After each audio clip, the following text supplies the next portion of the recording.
What's up, everybody? Welcome to another video lesson. This hopefully will be pretty short. It's on random variables, so let's get popping. It's a little chilly, so I got my track jacket on. And what are random variables? Well, basically random variables are variables because you don't know what's going to occur, and they're random because you don't know what's going to occur. Take a rolling of a die, for instance. All right? The numbers on the die, those are the variables. Do I know what's going to pop up on any roll of the die? No, it's random. That's what the random means.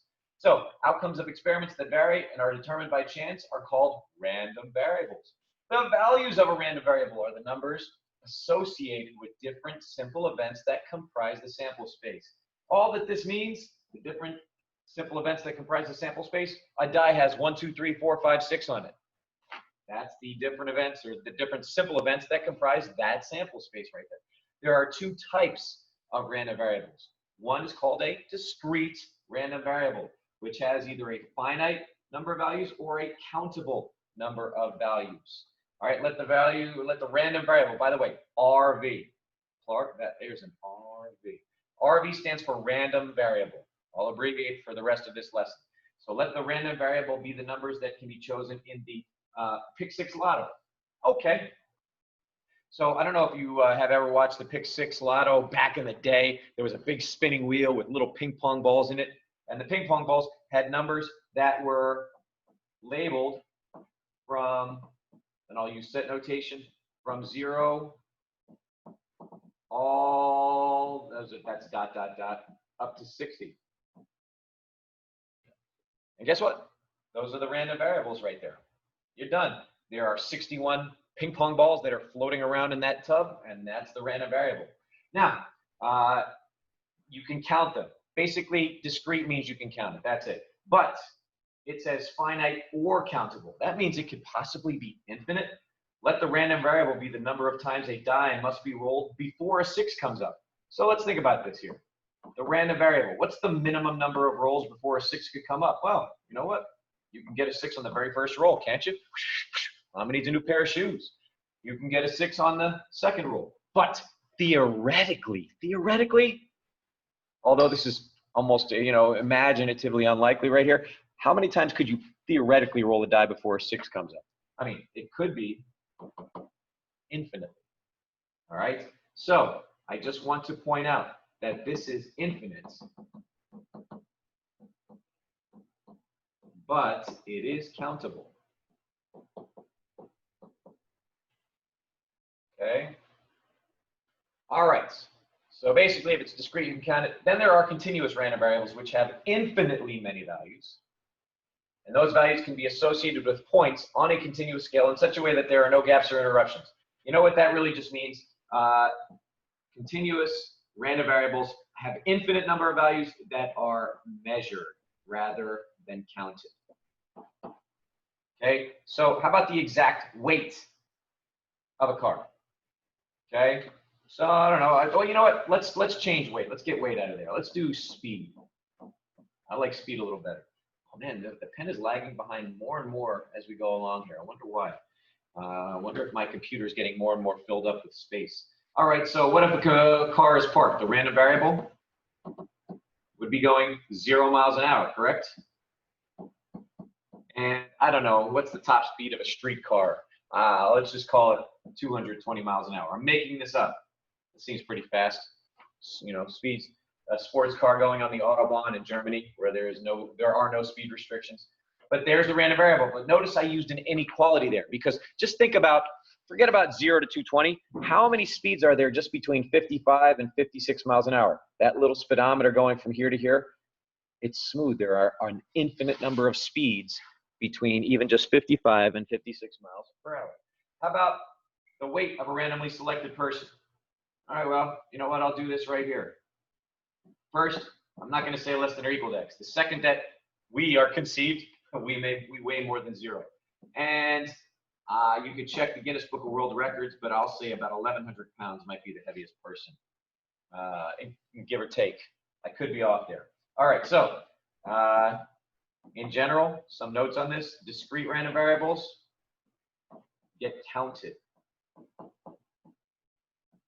Continuous random variables get measured.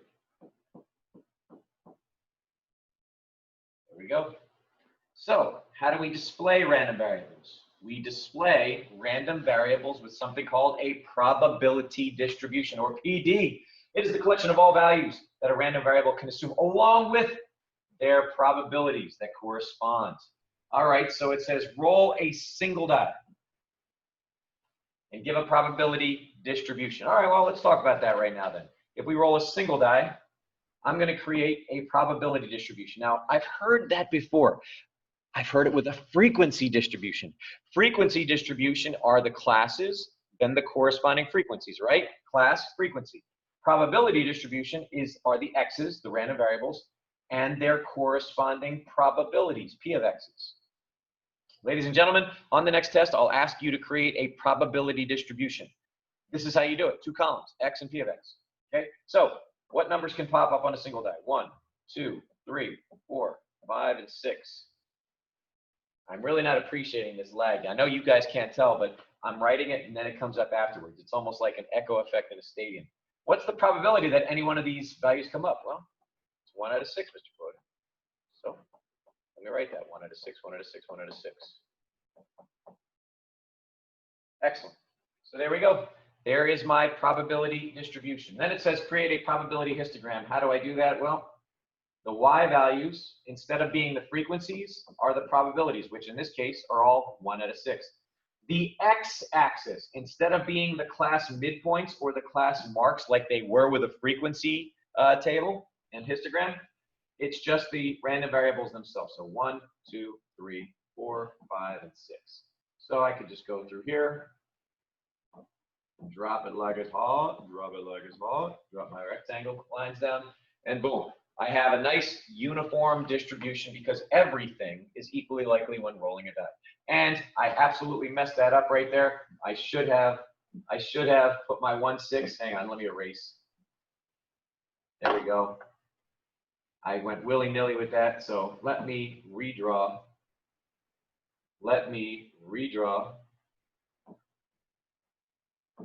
And there's the 1, 6 right there. Oopsies. There we go.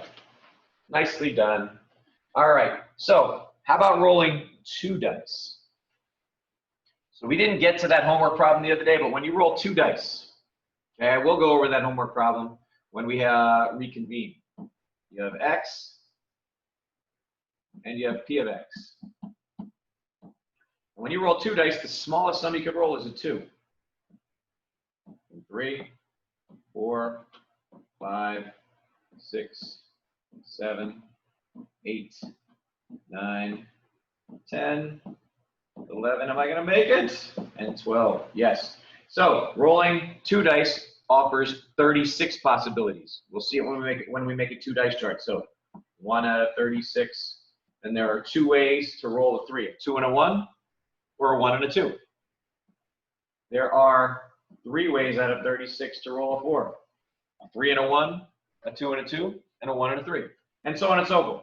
4 out of 36, 5 out of 36, and the most likely number to occur is a 7. There are 6 ways out of 36. And then it goes symmetrically back down to 1 out of 36.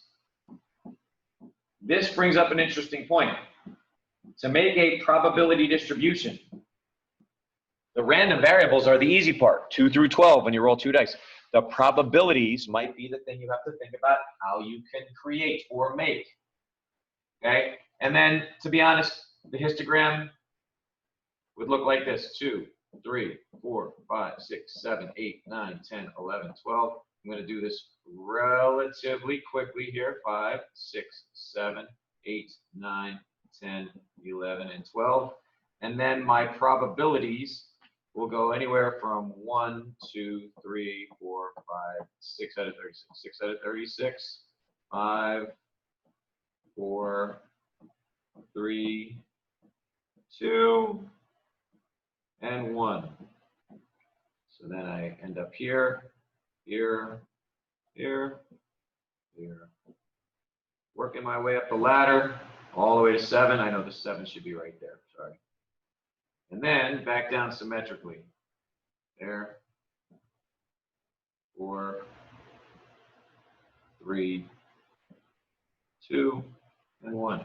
And I get a nice symmetrical curve. There we go. Creating probability distributions. This is what you shall do for homework. Administer a drug to two sick people, where the random variable is the number of cures. Assume that the probability of a cure is 1/2. Sign me up. All right, so you know what? I am going to create a probability distribution. Let's think about this right here. The random variable represents the number of cures. Well, if you're treating 2 people, what is the fewest number of people that can be cured? How about 0? Nobody's cured. Maybe one of the 2 people are cured. Maybe both people are cured. This is the rub right here. How do you find those probabilities? We have many methods. Okay, to do the previous example, you could have made a 2-dice chart. To find the probabilities for this example, may I recommend a tree diagram. All right, the first person can either be cured or not cured. And there's the complementary event that we learned about in the lesson. Okay, also, I'm treating 2 people, so the second person can either be cured or not cured. All right, so how many branches have 0 people getting cured? That's this branch right here. Do you agree? That's 1 branch out of 4. How many branches have 2 people getting cured? That's this branch right here. That's another 1 branch out of 4. How many branches have 1 person getting cured and 1 person not getting cured? How about this branch right here? 1 cured, 1 not. How about this branch right here? 1 cured and 1 not. So that's 2 branches out of 4. Create a probability distribution. We just did it. We're done. Not so bad, right? But using a tree diagram to find the probabilities associated with those random variables. Let's scroll down. All right, so what needs to be true in order for anything to be a probability distribution? First and foremost, the sum of all of the probabilities have to add up to 100% or 1.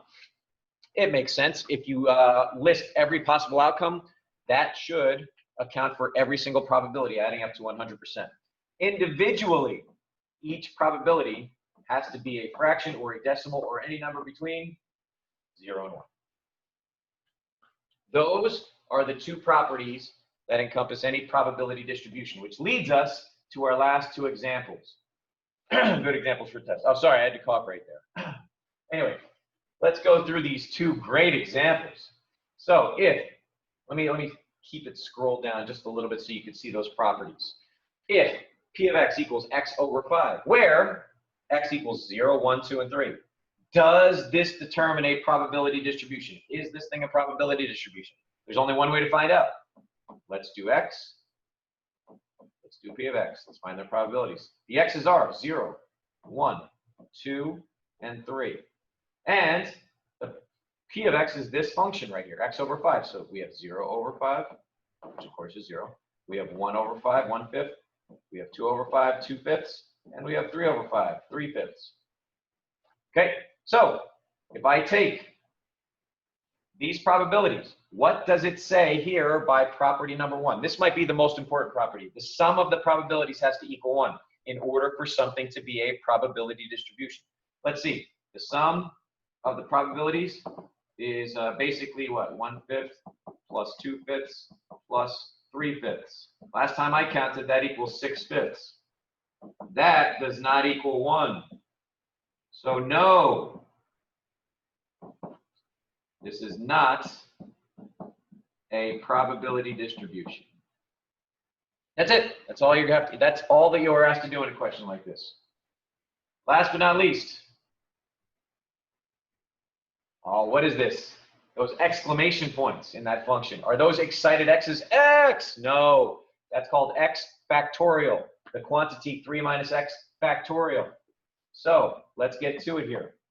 The x values are the same here. So we have x, we have P of x, we have 0, 1, 2, and 3. Let me see if I can scroll down a little more. I ran out of space. Okay, so I'm going to do this. As a rule, what is anything factorial? So as a general rule, if you want to know what 5 factorial means, and I'll write that. That stands for factorial.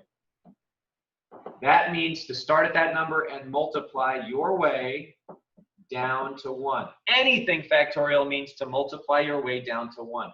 So that's 5, 4, 3, 2, 1, 20, 60, 120. Done. As a rule, 0 factorial equals 1. Google it. Research that. It's 0 factorial equals 1. 0 factorial does not equal 0. It equals 1. Okay, so here we go. It's going to be 3 divided by 4, and then 3 minus x, so 3 minus 0 factorial times 0 factorial. All right, so that's going to be 3 divided by 4 times 3 factorial times 0 factorial, which is 1. So 3 factorial. That's 3 times 2 times 1. All right, so let's work this out right now. 4 times 3 is 12. 12 times 2 is 24. And that reduces to 1/8. Plug in a 1. Normally, if this were regular class, I'd have you do this yourselves. But since I'm here talking to myself in a video in an empty room, I'm going to do this with you.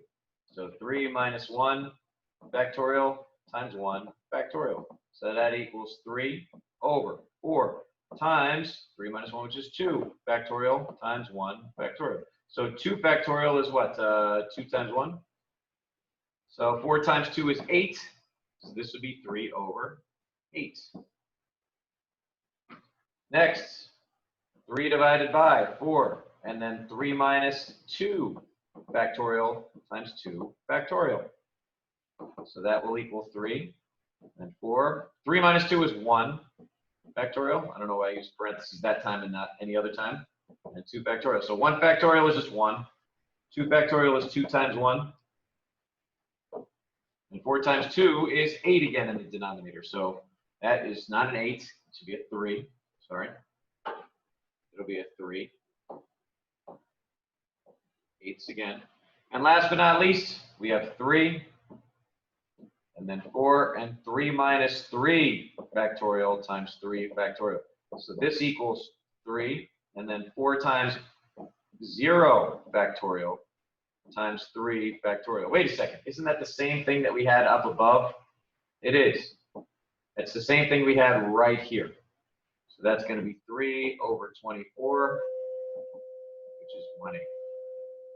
So 1/8 plus 3/8 plus 3/8 plus 1/8. If I add those together, the sum of my probabilities adds up to 8 over 8, which is 1. Yes! It's a probability distribution. And there we go. Lesson is complete. Do the homework on this, and I will talk to you live in class some other time. Bye.